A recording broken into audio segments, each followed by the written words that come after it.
이재명 대표는 꼬투리 잡기식 정치 탄압에 끌려다니지 않을 것입니다.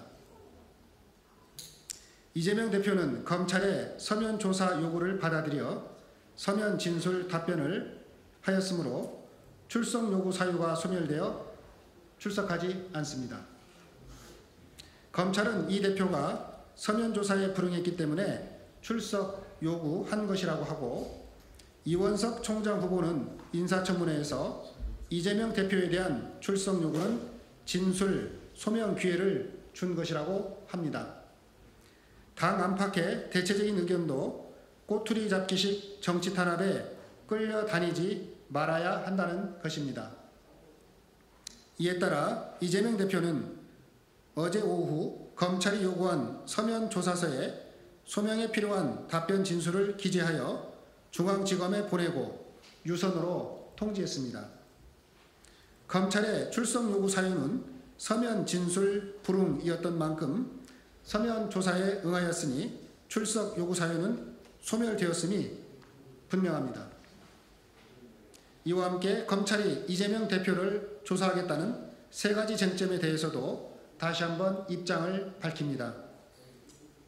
백현동 관련하여 박근혜 정부 당시 식품연구원 등 5개 공기업 이전 부지를 두고 국토부는 조속 매각을 위해 주거용으로 용도 변경을 요구했지만 성남시는 기업 유치를 위해 용도 변경을 거부했습니다.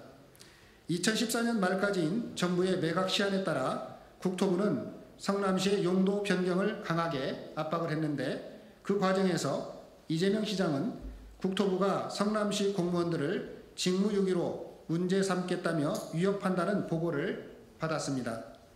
당시 언론도 직무유기 압박을 취재하였고 기자의 취재 확인서도 수사기관에 제출되었습니다. 국토부의 요청은 반영 의무 조항에 따른 의무냐는 성남시 질의와 아니라는 국토부 회신 공문이 있는데, 이것은 성남시 공무원들이 직무유기로 인한 문책 위험을 피하기 위해 의무 없음을 확인한 것으로 보는 것이 타당합니다.